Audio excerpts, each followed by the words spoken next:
For months, he thought he was just getting forgetful. It started small, half a carton of milk gone faster than he remembered using it. A pack of yogurt he was sure he'd bought the day before, missing from the top shelf. A slice of bread left out on the counter when he was certain he always put the bag away.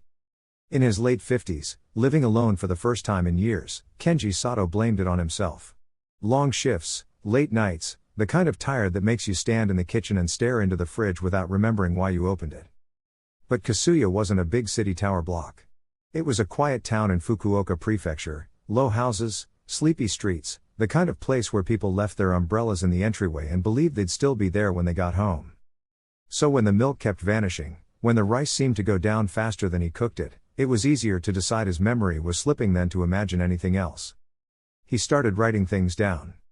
One evening in early spring, he stood in front of the open fridge with a notepad and pen. Milk, half, he wrote. Eggs, 6. Curry leftovers, 1 container. He dated the page, closed the fridge, and went to bed. The next morning, the curry was gone. Not moved to the back.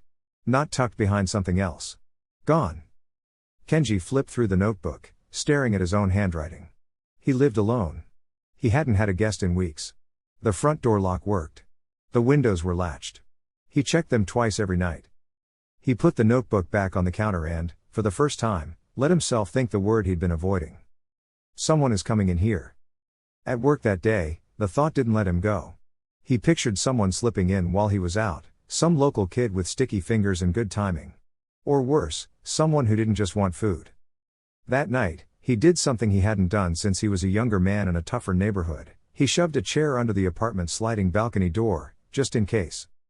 Nothing happened. No broken glass, no jiggling handle in the dark. But in the morning, the milk level was lower again. Kasuya's little shopping street had an electronics store, half new gadgets, half dusty boxes the owner never managed to sell. On his lunch break, Kenji went in just to look and walked out with a bargain bin motion camera designed for home security. The thing wasn't fancy. It was a cheap, plastic webcam with a wide-angle lens and a basic motion sensor, the kind of device most people use to watch their dogs while they were at work.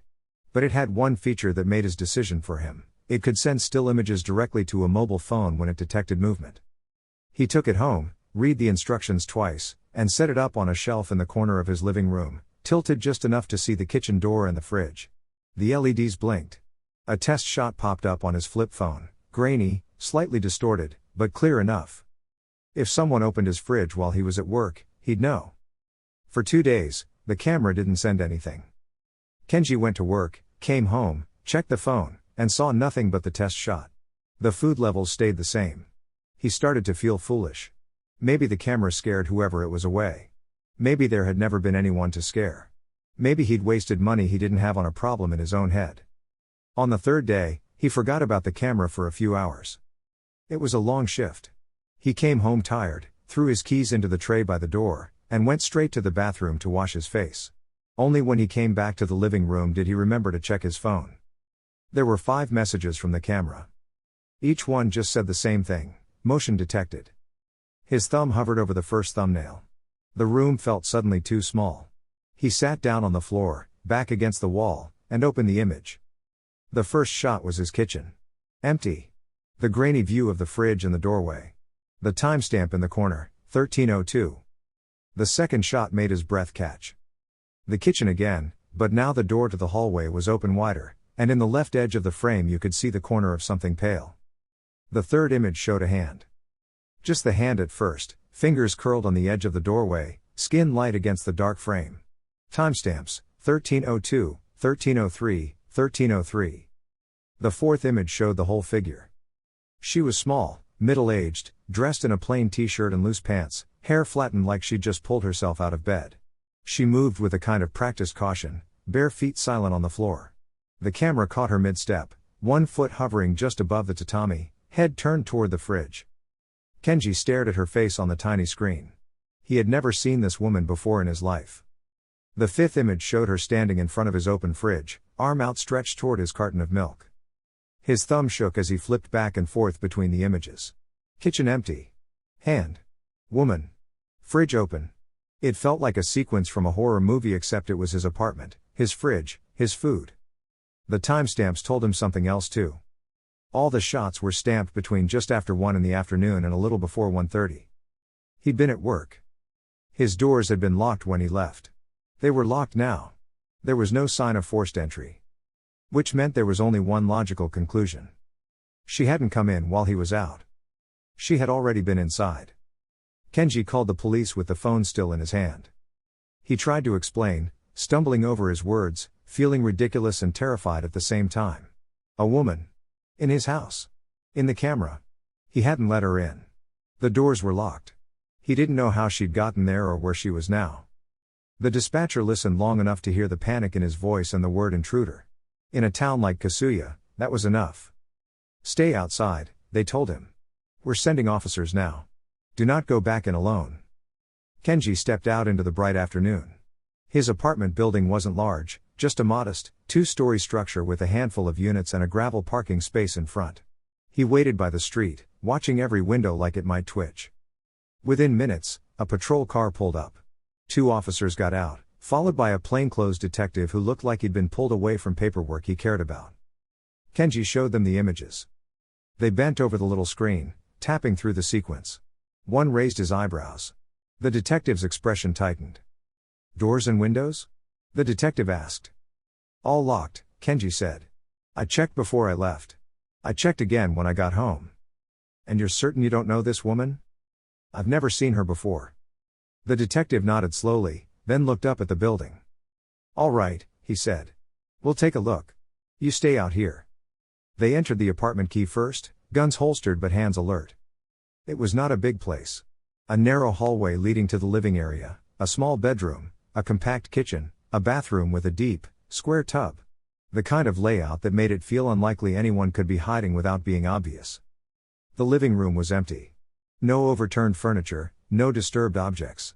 The kitchen was just as the camera had last seen it, fridge closed, counters clear. The detective checked the lock on the sliding balcony door, the latches on the windows. All secure. Bedroom, one officer called softly. They checked under the bed.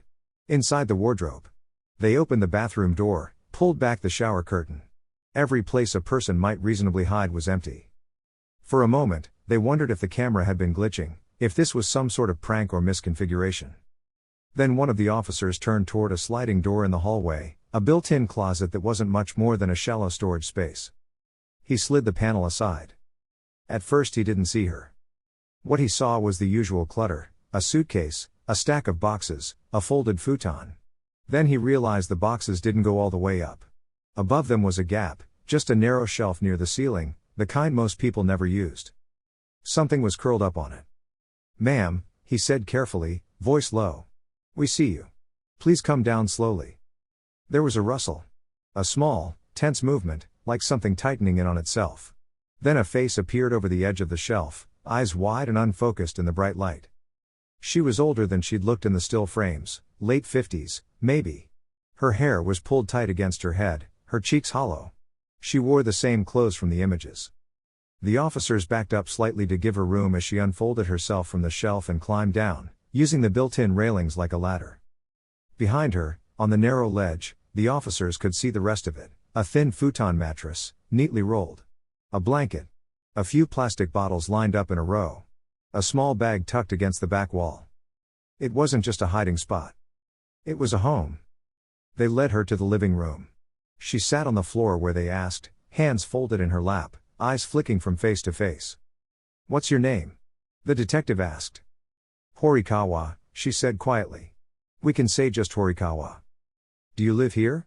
He asked. She hesitated, then glanced toward the closet. I have been staying, she admitted. For a while. How long is a while? He pressed. She frowned, counting something only she could see. Many months, she said finally. Maybe a year. And how did you get in? He asked. There's no sign of forced entry on the doors or windows. Horikawa shrugged, the smallest lift of her shoulders. One day, he forgot to lock the front door, she said. I was passing. I saw inside. It was warm. Her voice stayed calm as she spoke, like she was describing weather. I came in to look, she said. I thought I would just rest a little. But there was a closet with a high shelf and no one was there. So I stayed. You've been living in that closet? Above his things? She nodded. There is enough space if you are careful. And when he was home? I stayed very still, she said. I only came down when he went out. I watched his shoes. When the shoes were gone, I knew I could move. The officers asked about food. About baths. About whether she had a job, a family, a place to go. She told them she had none of those things. She'd been homeless before, sleeping in parks and under eaves, chased away from station entrances. In the winter months, the cold in Fukuoka cut through thin blankets. The nights felt longer than they were. So when she found a door unlocked and a room that smelled of warmth and cooking, she stepped inside and never quite stepped back out. In the beginning I only planned to stay one night, she said. Then I thought I will stay until it is warmer. Then. It was just easier not to leave. She knew she was stealing. She knew using his shower and eating his food was wrong. She tried to make up for it in tiny, invisible ways, wiping the sink, folding the towels, putting things back exactly where she found them. The police would later tell reporters that she was unusually clean. She bathed when Kenji was out, dried everything carefully, and climbed back to her shelf. She left almost no trace. If the food hadn't started going missing faster than he could explain, Kenji might never have caught her. In the weeks that followed, the case spread beyond Kasuya. Articles appeared in Japanese papers and then in international outlets. The man whose missing food turned out to be a stranger living in his closet. Some reports said she'd been there for months. Others said as long as a year. All agreed on the image that stuck in people's minds, a small, quiet woman curled up on a thin mattress above someone else's neatly folded clothes, sleeping inches from a life she did not share. People made jokes about it online. Check your closets, they said. Maybe you're not alone. Others responded with something less amused, a prickle of fear in their own kitchens, the sudden urge to check attic hatches and crawlspace doors. Because that was the part that made this story different from a usual burglary. She wasn't breaking in and leaving. She was there all the time. Kenji did interviews he never wanted. He told reporters he'd never heard so much as a creak from the closet. That the only reason he suspected anything at all was the food and the nagging feeling that he was either losing his mind or being watched. He said he didn't feel anger so much as shock, then, slowly, a heavy kind of pity. She hadn't hurt him. She hadn't threatened him. She had simply moved into the empty space in his life that he didn't know existed. Still, the idea that someone had been inches away while he slept, that she could hear him breathing, coughing, talking on the phone, made it hard to fall asleep in that apartment again. He changed the locks. He checked them twice. And even then, on some nights, when the building settled and the pipes creaked, he would find himself staring at the closet door, imagining the soft sound of someone turning over on a narrow shelf. Police charged Horikawa with trespassing and theft of services. She told them, plainly, that she stayed because she had nowhere else to go. I was not trying to frighten anyone, she said. I just wanted a place that was warm and safe. On paper, the story ended there, with an arrest, a charge, a quiet line buried in legal records. No murder. No assault. No screaming in the night. Just a crime of space and survival. But Fear Files isn't only about blood on the floor. Sometimes, the scariest stories are the ones that prove how thin the walls of your life really are. How easily someone can slip through a moment of forgetfulness and build a secret life where you think you're alone. In Kasuya, in 2008, a cheap motion camera noticed what a man's routine did not. It watched a door he thought he controlled. It caught the moment a stranger emerged from the dark, moved through his kitchen like she'd always belonged there, and disappeared again into a place you are never supposed to share with anyone, the hidden corners of your own home. And somewhere, even now, there are people who check the top shelves of their closets a little more often. Just in case. Because once you've heard the story of the woman in the closet, it's hard not to wonder. If someone chose your house, would you really know?